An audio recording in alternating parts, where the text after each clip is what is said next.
When I came home from prison in August of 2021, I came home because then Governor Ralph Northam granted me a conditional pardon.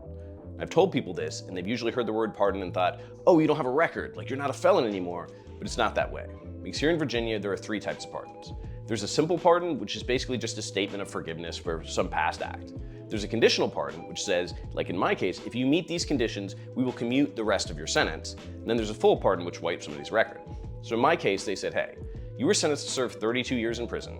You've already been in for 19. That was already more than the high point of the sentencing guidelines. So if you follow these conditions, we will commute the rest of your sentence. So I had to be on probation or parole, had to ask for permission to go out of state, just follow these rules and regulations. And after 3 years, that was wiped. So I've been commuted. There's nothing over my head.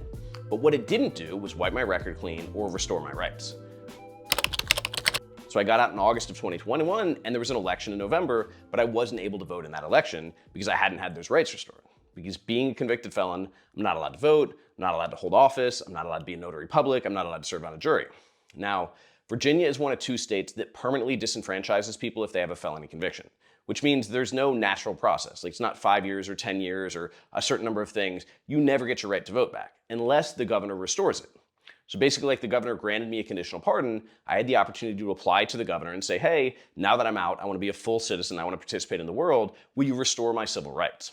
So I filed that paperwork, it took a couple months, but I did get those civil rights restored. But there are still tens or hundreds of thousands of people in Virginia who do not have those rights restored. And the thing is, I want to be a full citizen. Like, I don't have my Second Amendment rights and I don't really care. Like, my main concern around that is I wouldn't want to be in a location where somebody has a firearm and I'm there, and because I'm there, I have constructive possession and I go to prison, but I'm not really worried about owning guns myself. But those civil rights were important to me because I want to be able to vote. I want to be able to be called for jury duty. I want to be able to, I don't know that I'm going to be a notary public, but I basically want to have the same opportunities and the same requirements of other citizens, because that's how we bring people back into society. And there are a lot of states where this just isn't the case. Again, we have two states where people are permanently disenfranchised unless the governor signs a piece of paper saying they get their rights back. In other states, you have to wait until you've completed your probation or parole, and then you have to apply, and there's a board that may or may not restore them. Florida went through a bunch around that because Florida actually voted to restore the rights of people convicted of felonies, and there was a bunch of issues around the interpretation of what that meant. What it is basically, do you believe that people have served their time and they deserve to be back in the world? For me, it's important because, again, I want to be a citizen. I want those responsibilities, I want those opportunities, I want all those things. And people can say I don't deserve them, that I threw that away when I was 18 years old, I did dumb things, I did harmful things, so I shouldn't have those rights back. The reason I believe it's important is because we want people to succeed, we have to welcome them back. Like imagine you've got a friend group, and your friend group is mad at you, so they kind of kick you out. They don't ever give you a chance to come back in because you did something wrong. You committed a faux pas.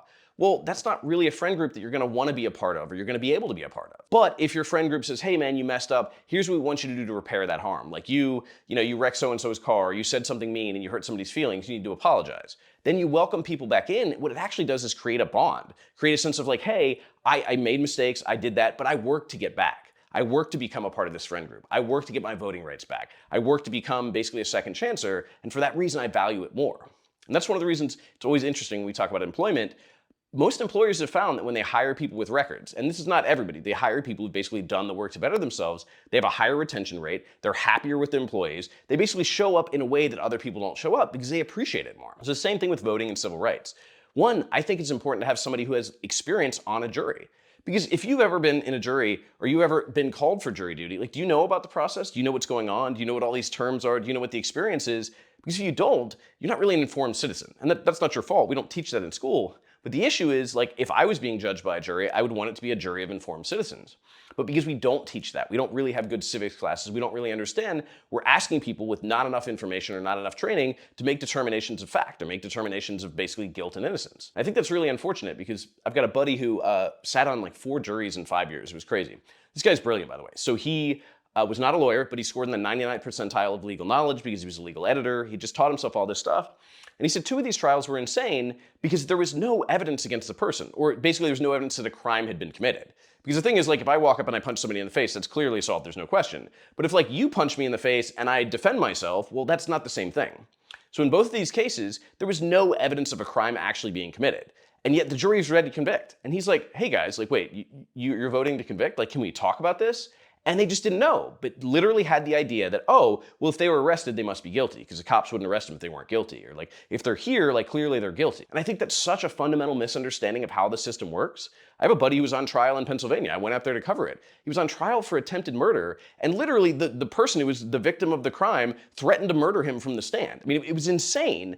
But at the same time, like, if you didn't know better, you would think, okay, he must be guilty, he's here, like, this is how the courts work. They find, and all charges were dropped on day 3, by the way. Like, they literally put this guy through hell. He had to spend all this money on a defense. He had to spend all this money getting expert witnesses. He had to spend all this money basically trying to save his own life, only for the prosecution to admit on day 3 that, yeah, we don't actually have evidence that would support a conviction, so we shouldn't have charged you in the first place. Which is crazy. But people who have an understanding of the process, people who, I think, elected officials, it would benefit having elected officials who've made mistakes and understand more about the legal process. We actually, the Speaker of the House here in Virginia, spent time in prison. I think it's important because that person who's done that and worked to come back is going to appreciate it more and understand the value of it more. It doesn't mean they're more valuable or they're more deserving, not at all. But I think that giving them the opportunity to basically compete in a fair race or compete in a fair opportunity, all of a sudden, like, we get people, we get the most qualified. And disqualifying somebody because of something they did 10 years or 20 years or 30 years ago doesn't really make sense if we want the best jury or if we want the best elected officials or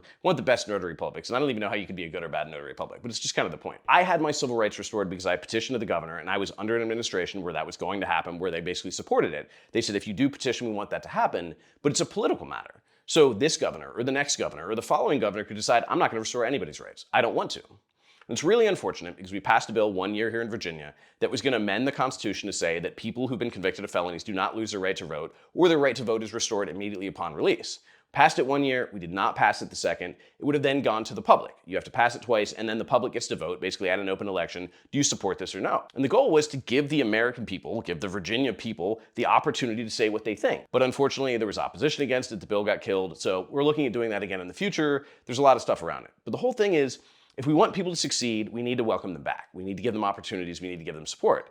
And I understand all the reasons people say they don't want that. They're like, why are they getting it? I didn't get it. And I completely agree. I think everybody should get access to support. Like, one of the things I love about my area is there's basically access to free education. Now, technically it costs money to go to community college, but there are all sorts of grants, there's all sorts of funding, there's all sorts of support. And so people will tell me all the time, like, why are you supporting education for those people? Like, what about me? And I say, well, we do have that locally because we have a program that values it. Because I think everyone should have access to education. I think everyone should have the opportunity to prove themselves or to work for something or gain it back. Because if we don't, again, we're basically telling people you'll never be a part of this friend group again, and then we wonder why you don't like our friend group, and we wonder why you don't participate in our friend group, and we wonder why you're over there doing your own thing, or you're fighting back, or in many cases, you're doing what you have to do to survive because this stigma won't allow you to get a job, or won't allow you to get housing, or won't allow you to get access to healthcare. There are so many stigmas, there are so many restrictions around people with felony convictions, it's unbelievable. I think it's literally 42,000 laws and regulations in the United States that limit access to all of those things.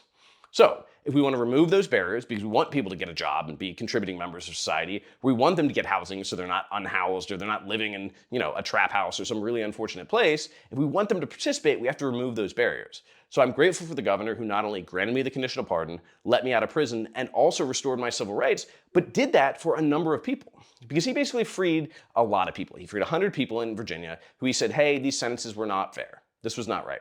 Like mine, I was sentenced to 32 years, which was more than twice the high point of the sentencing guidelines, or nearly twice the high point of the sentencing guidelines. And I'd already done the high point. He said, this doesn't make sense. Like, you've gotten a college degree, you've done all this positive stuff, like you're writing articles, you're mentoring, you're tutoring, like why are we keeping you in there? You could be doing that for the wider world. And I appreciate him recognizing that both in me and in other people.